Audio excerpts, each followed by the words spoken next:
ഞങ്ങളുടെ സംസ്ഥാന അധ്യക്ഷൻ മൂവാറ്റുപുഴ അസ്രം മൗലവി വാർത്താ സമ്മേളനത്തിൽ പറഞ്ഞെന്താണ് നിരുപാധിക പിന്തുണ പ്രഖ്യാപിക്കുന്നു എന്നാണ്.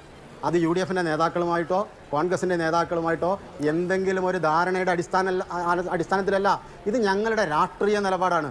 ഇവിടെ ഇപ്പോൾ രണ്ട് പ്രധാനപ്പെട്ട മുന്നണികളാണ്. ഇവിടെ ജയിക്കാൻ സാധ്യതയുള്ള രണ്ട് മുന്നണിയാണല്ലോ. ഒന്ന് ഇടതുപക്ഷ ജനാധിപത്യ മുന്നണി, മറ്റൊന്ന് വലതുപക്ഷ ജനാധിപത്യ മുന്നണി. BJP എന്തായാലും 20 സീറ്റിലും ഒന്നിൽ പോലും ജയിക്കാനുള്ള ഒരു സാധ്യതയും കേരളത്തിലില്ല. SDPയുടെ ഭീകരന്മാർ അല്ലെങ്കിൽ പോപ്പുലർ ഫ്രണ്ടിന്റെ ഭീകരന്മാർ പങ്കെടുക്കുന്ന ചർച്ചയിൽ പങ്കെടുക്കേണ്ടെന്ന് വിചാരിക്കുന്നയാളാണ് ഞാൻ. പക്ഷേ ഈ ചർച്ചയിൽ വന്നതിന് ശേഷമാണ് ഒരു ഭീകര പ്രസ്ഥാനത്തിന്റെ ആൾ കൂടി ഇവിടെ ഉണ്ടെന്ന് എനിക്ക് മനസ്സിലായി.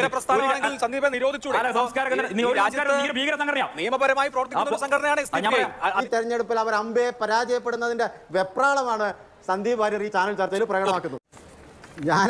ഞാനേതായാലും സന്ദീപ് വാര്യരെ പോലെ അത്ര തറയല്ലാത്തതുകൊണ്ട് ആ വാക്കുകൾ ഞാൻ പ്രയോഗിക്കുന്നില്ല. തമിഴ്നാട്ടിൽ മത്സരിക്കുന്നത് ഞങ്ങളുടെ സംസ്ഥാന അധ്യക്ഷനാണ്. അതൊരു പ്രധാനപ്പെട്ട മത്സരമാണ്.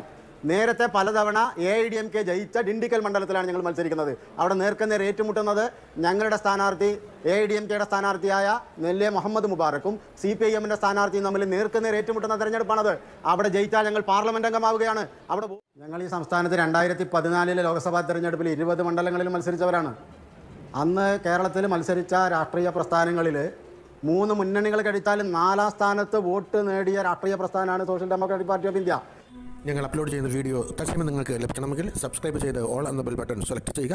ഒപ്പം ഷെയർ, ലൈക്ക്. സാധാരണഗതിയിൽ SDPയുടെ ഭീകരന്മാർ അല്ലെങ്കിൽ പോപ്പുലർ ഫ്രണ്ടിന്റെ ഭീകരന്മാർ പങ്കെടുക്കുന്ന ചർച്ചയിൽ പങ്കെടുക്കേണ്ടെന്ന് വിചാരിക്കുന്നയാളാണ് ഞാൻ. പക്ഷേ ഈ ചർച്ചയിൽ വന്നതിന് ശേഷമാണ് ഒരു ഭീകര പ്രസ്ഥാനത്തിന്റെ ആൾ കൂടി ഇവിടെ ഉണ്ടെന്ന് എനിക്ക് മനസ്സിലായി.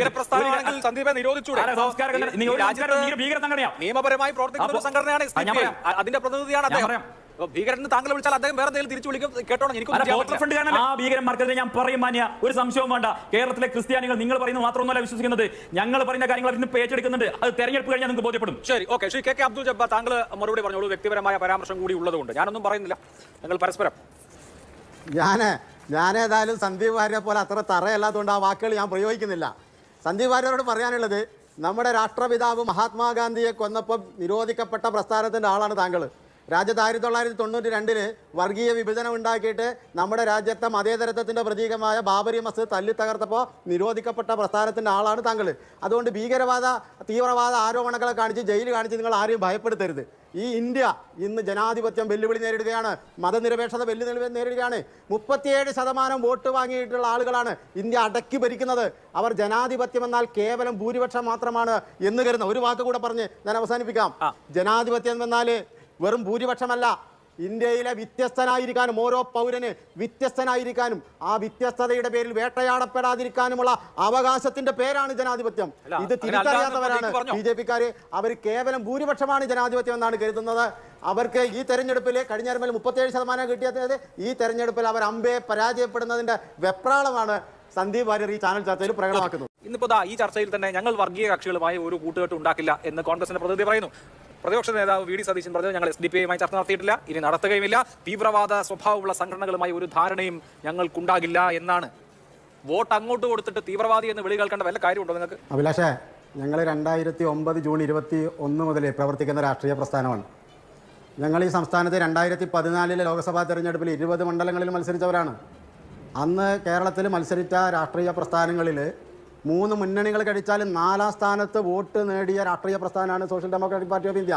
ഈ തെരഞ്ഞെടുപ്പിൽ 2024 തെരഞ്ഞെടുപ്പിൽ ഞങ്ങൾ രാജ്യവ്യാപകമായി മത്സരിക്കുന്നുണ്ട്. ഞങ്ങൾ ജാർഖണ്ഡിൽ, UP-യിൽ, മധ്യപ്രദേശിൽ, ഗുജറാത്തിൽ ഇങ്ങനെ തുടങ്ങി ഞങ്ങൾ പലയിടങ്ങളിൽ മത്സരിക്കുന്നുണ്ട്. ഞങ്ങൾ ഇന്ത്യ മുന്നണിയിലെ പല ആളുകളുമായി ഞങ്ങൾ സഖ്യം ചേരാൻ അങ്ങോട്ട് പോയിട്ടുമുണ്ട്. നേരത്തെ തമിഴ്നാട് ഭരിച്ചിരുന്ന AIDMKയുമായി ഞങ്ങൾ തമിഴ്നാട്ടിൽ സഖ്യം ചേർന്ന് ഞങ്ങളുടെ സംസ്ഥാന പ്രസിഡന്റ് നെല്ലിയ മുഹമ്മദ് മുബാറക്ക് ഡിണ്ടിക്കൽ മത്സരിക്കുന്നുണ്ട്. കേരളത്തിൻ്റെ പശ്ചാത്തലത്തിൽ ഞങ്ങളുടെ സംസ്ഥാന പ്രവർത്തക സമിതി കൂടി സംസ്ഥാന സെക്രട്ടേറിയറ്റ് കൂടി ഞങ്ങൾ ഗൗരവതരമായ ആലോചന നടത്തി. ആ ആലോചനയിൽ കേരളത്തിൽ 2 മുന്നണികളും കേരളത്തിലെ 20 പാർലമെൻറ്റ് മണ്ഡലങ്ങൾ മത്സരിക്കുന്ന 2 മുന്നണികളും ജയിച്ചാൽ ഇന്ത്യ സഖ്യത്തിലേക്കാണ് ചേരുക. അപ്പോൾ ഇതിൽ ഏറ്റവും പ്രായോഗികമായി നമുക്ക് പിന്തുണക്കാൻ പറ്റുന്ന മുന്നണി ഏതാണ്? അത് ഞങ്ങൾ ചർച്ച ചെയ്ത് തീരുമാനിച്ചു. അത് ഹസനുമായിട്ടോ സതീശനുമായിട്ടോ അതല്ലെങ്കിൽ K സുധാകരനുമായിട്ടോ കൂടിയാലോചന നടത്തിയിട്ട് തീരുമാനിച്ചതല്ല. ഞങ്ങളുടെ രാഷ്ട്രീയ നിലപാടാണത്. ഞങ്ങൾ കോൺഗ്രസ് നേതൃത്വം കൊടുക്കുന്ന UDF മുന്നണിക്ക് പിന്തുണ കൊടുക്കാൻ ഞങ്ങൾ തീരുമാനിച്ചു. അത് ഞങ്ങളുടെ രാഷ്ട്രീയ നിലപാടാണ്. പിന്നെ സുരേന്ദ്രൻ പറയുന്നതിന് മറുപടി പറയാനിടെ ആർക്കെങ്കിലും കഴിയുമോ? ഇവിടെ ഇന്ത്യൻ യൂണിയൻ മുസ്ലിം ലീഗ് എന്ന രാഷ്ട്രീയ പ്രസ്ഥാനം നമ്മുടെ കേരളത്തിൽ ഉള്ള ഒരു രാഷ്ട്രീയ പ്രസ്ഥാനം, പതിറ്റാണ്ടുകൾ പഴക്കമുള്ളൊരു രാഷ്ട്രീയ പ്രസ്ഥാനം, വയനാട് പാർലമെൻറ്റ് മണ്ഡലത്തിൽ അവരുടെ പച്ചക്കൊടി പിടിച്ചതിന് ഉത്തരേന്ത്യൻ ഭാഗങ്ങളിൽ പാകിസ്ഥാനെ കൊടി പിടിച്ചാണ് പ്രചരണം നടത്തുന്നതെന്ന് പ്രചരിപ്പിക്കുന്ന വിദ്വേഷ പ്രചരണം നടത്തുന്ന നുണപ്രചരണം നടത്തുന്ന വർഗീയത മാത്രം വിളമ്പുന്ന സുരേന്ദ്രൻ എന്ത് മറുപടി പറയാനാണ്? എനിക്ക് അറിയേണ്ട ഒരു കാര്യം, ശ്രീ കെ അബ്ദുൽ ജബ്ബാർ മത്സരിക്കേണ്ട UDF-നെ പിന്തുണച്ചാൽ മതി എന്നൊരു തീരുമാനം എടുക്കാനുള്ള കാരണം എന്താണ്? പലയിടത്തും ഇത്തവണ ഇഞ്ചോടിഞ്ച് മത്സരം ഉണ്ടെന്നാണ് പ്രതീതി. അപ്പോൾ അങ്ങനെയുള്ള ഘട്ടത്തിൽ നിങ്ങളോട് ആരും ബന്ധപ്പെടാതെ, ആരും സംസാരിക്കാതെ, ആരും ചർച്ച നടത്താതെ സ്വമേധയാ പെട്ടെന്ന് നിങ്ങളൊരു തീരുമാനം എടുക്കുകയായിരുന്നോ? ഞങ്ങളുടെ സംസ്ഥാന അധ്യക്ഷൻ മൂവാറ്റുപുഴ അസ്രഫ് മൗലവി വാർത്താ സമ്മേളനത്തിൽ പറഞ്ഞെന്താണ്? നിരുപാധിക പിന്തുണ പ്രഖ്യാപിക്കുന്നു എന്നാണ്. അത് UDF-ന്റെ നേതാക്കളുമായിട്ടോ കോൺഗ്രസിൻ്റെ നേതാക്കളുമായിട്ടോ എന്തെങ്കിലും ഒരു ധാരണയുടെ അടിസ്ഥാനത്തിലല്ല. ഇത് ഞങ്ങളുടെ രാഷ്ട്രീയ നിലപാടാണ്. ഇവിടെ ഇപ്പോൾ രണ്ട് പ്രധാനപ്പെട്ട മുന്നണികളാണ്. ഇവിടെ ജയിക്കാൻ സാധ്യതയുള്ള രണ്ട് മുന്നണിയാണല്ലോ. ഒന്ന് ഇടതുപക്ഷ ജനാധിപത്യ മുന്നണി, മറ്റൊന്ന് വലതുപക്ഷ ജനാധിപത്യ മുന്നണി. BJP എന്തായാലും 20 സീറ്റിലും ഒന്നിൽ പോലും ജയിക്കാനുള്ള ഒരു സാധ്യതയും കേരളത്തിലില്ല. ഈ രണ്ട് മുന്നണികളും മത്സരിക്കുന്നൊരിടത്ത് ഇപ്പോൾ തമിഴ്നാട്ടിൽ ചെന്ന് കഴിഞ്ഞാൽ CPIM എന്ന ഇവിടെ മത്സരിക്കുന്ന പ്രധാന രാഷ്ട്രീയ കക്ഷി ഏത് മുന്നണിയിലാണ്?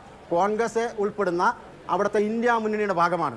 രാജസ്ഥാനിൽ CPM അങ്ങനെയാണെങ്കിൽ നിങ്ങൾ രാജ്യവ്യാപകമായി ഇന്ത്യ മുന്നണിയെ പിന്തുണക്കണ്ടേ? അപ്പോൾ ശരി, ഞങ്ങൾക്ക് ഇന്ത്യ മുന്നണിയോട് സ്നേഹമുണ്ട്, അതുകൊണ്ടാണ് ഞങ്ങൾ പിന്നെ ഈ തരത്തിൽ പിന്തുണ കൊടുക്കുന്നതെന്ന് പറഞ്ഞാൽ നിങ്ങൾ തമിഴ്നാട്ടിൽ മത്സരിക്കുന്നത് ഇന്ത്യ മുന്നണിക്കെതിരെയാണ്. ഡിണ്ടിഗലിൽ ഇന്ത്യ മുന്നണിയുടെ സ്ഥാനാർത്ഥിക്കെതിരെ, CPM-ന്റെ സ്ഥാനാർത്ഥിക്കെതിരെയാണ് SDPI മത്സരിക്കുന്നത്. അപ്പോൾ ഇന്ത്യ മുന്നണിയോട് കേരളത്തിൽ മാത്രം സ്നേഹം മതി എന്ന് തീരുമാനിച്ചിട്ടുണ്ടോ കേന്ദ്ര നേതൃത്വം? അഭിലാഷേ, തമിഴ്നാട്ടിൽ മത്സരിക്കുന്നത് ഞങ്ങളുടെ സംസ്ഥാന അധ്യക്ഷനാണ്. അതൊരു പ്രധാനപ്പെട്ട മത്സരമാണ്. നേരത്തെ പലതവണ AIDMK ജയിച്ച ഡിണ്ടിക്കൽ മണ്ഡലത്തിലാണ് ഞങ്ങൾ മത്സരിക്കുന്നത്. അവിടെ നേർക്കുനേർ ഏറ്റുമുട്ടുന്നത് ഞങ്ങളുടെ സ്ഥാനാർത്ഥി AIDMKയുടെ സ്ഥാനാർത്ഥിയായ നെല്ലെ മുഹമ്മദ് മുബാറക്കും CPIM-ന്റെ സ്ഥാനാർത്ഥിയും തമ്മിൽ നേർക്കുനേർ ഏറ്റുമുട്ടുന്ന തെരഞ്ഞെടുപ്പാണത്. അവിടെ ജയിച്ചാൽ ഞങ്ങൾ പാർലമെന്റ് അംഗമാവുകയാണ്. അവിടെ വോട്ടിന് വേണ്ടി 10,000-ഓ 20,000 വോട്ടിന് വേണ്ടിയല്ല മത്സരിക്കുന്നത്, ഒരു മുന്നണിയുടെ ഭാഗമായി നിന്നിട്ടാണ് മത്സരിക്കുന്നത്. അതുകൊണ്ട് ആ മത്സരത്തിന് പ്രസക്തിയുണ്ട്. പിന്നെ മറ്റു ഉത്തരേന്ത്യൻ സംസ്ഥാനങ്ങളുടെ കാര്യത്തിൽ BJPക്ക് ഞങ്ങൾ അപ്ലോഡ് ചെയ്യുന്ന വീഡിയോ തത്സമയം നിങ്ങൾക്ക് ലഭിക്കണമെങ്കിൽ സബ്സ്ക്രൈബ് ചെയ്ത് ഓൾ എന്ന ബെൽ ബട്ടൺ സെലക്ട് ചെയ്യുക. ഒപ്പം ഷെയർ, ലൈക്ക്